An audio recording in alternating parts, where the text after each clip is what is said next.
Casas Naim tem como objetivo acolher crianças e adolescentes menores de 18 anos. Mais crianças desejam sorrir. Elas dependem de você. Ajude este projeto. www.misericordia.com.br/social.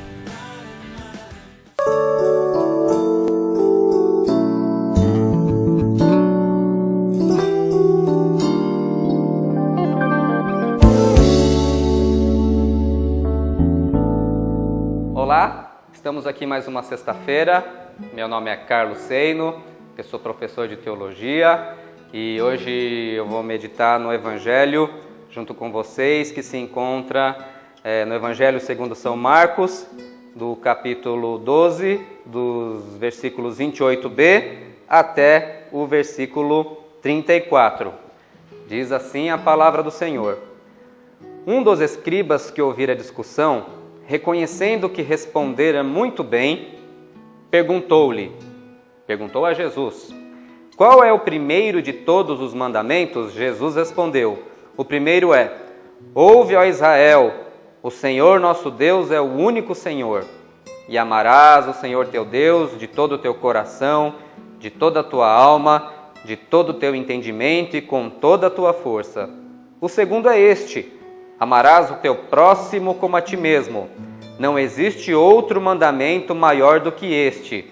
O escriba disse-lhe: muito bem, mestre, tens razão de dizer que ele é o único e que não existe outro além dele, e amá-lo de todo o coração, de toda a inteligência e com toda a força, e amar o próximo como a si mesmo, vale mais do que todos os holocaustos e todos os sacrifícios. Jesus, vendo que ele respondera com inteligência, disse-lhe: tu não estás longe do reino de Deus. E ninguém mais ousava interrogá-lo. Como eu comentei na sexta-feira passada, também neste evangelho, no contexto dessa leitura, que é praticamente o mesmo contexto do da semana passada, estavam ocorrendo uma série de diálogos entre Jesus e os fariseus, os escribas, os mestres da lei de então. E não eram diálogos muito amigáveis, eram diálogos um tanto quanto tensos. Se nós observarmos, quando você tiver tempo, dá uma lidinha um pouco antes e um pouco depois, você vai perceber isso daí. Mas, curiosamente, nesta passagem aqui, há um momento de paz no diálogo.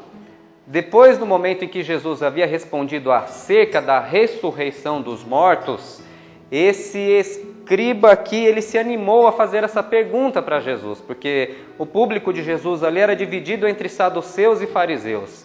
E os saduceus não acreditavam na ressurreição dos mortos, né, na passagem anterior, mas os fariseus sim. Então, a resposta que Jesus deu a respeito da ressurreição dos mortos agradou aos fariseus e ensejou esse próximo diálogo que foi lido aqui. E o escriba pergunta para Jesus, né, qual é o maior dos mandamentos, né, qual é o primeiro dos mandamentos? E Jesus enfatiza, né, dizendo que, né, não há outro Deus além do Senhor e, né, ele deve ser amado com toda a força, né, com todo o entendimento. E o próximo deve ser amado como a si mesmo. E o escriba, ele concorda com a resposta de Jesus e fala: muito bem, mestre, que legal a sua resposta. E ele complementa dizendo: realmente não há outro Deus, e amar o próximo como a si mesmo é muito melhor do que sacrifícios, do que rituais. E Jesus fala: você respondeu com inteligência, né? Você não está longe do reino de Deus, né? É uma coisa rara de Jesus dizer a alguns daqueles mestres da lei. E depois ninguém ousa mais questionar Jesus, ou seja, o mandamento de amar a Deus sobre todas as coisas e o próximo como a si mesmo, nenhum fariseu questiona.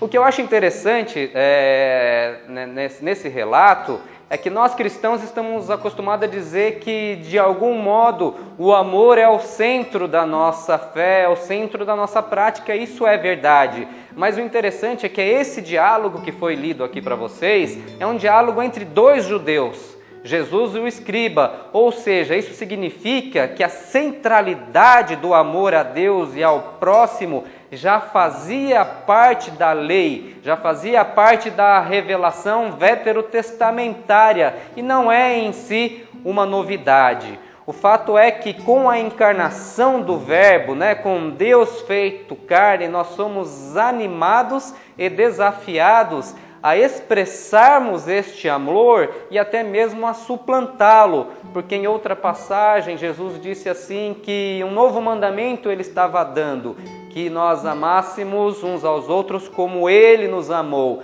Então o centro da decisão deixou de ser amar ao próximo como a mim mesmo, mas amar como Jesus amou. Então, quando o Filho de Deus se encarna e vive a vida que viveu, ele dá uma nova expressão, uma nova dimensão do relacionamento com o Pai e do nosso relacionamento com o próximo. Um amor que ele é mais importante do que ritos, do que rituais, isso já no Antigo Testamento.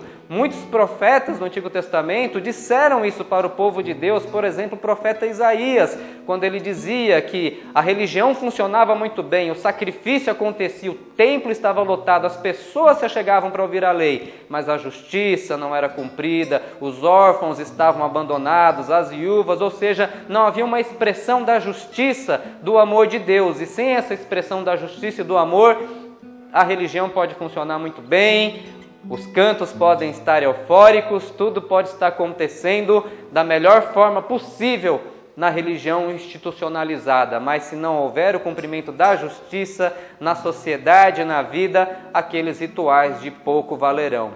Que esse seja um alerta para as nossas vidas, para que possamos estar atentos em cumprir o amor, a justiça, a compaixão requeridas por Deus e assim cultuar Deus em paz.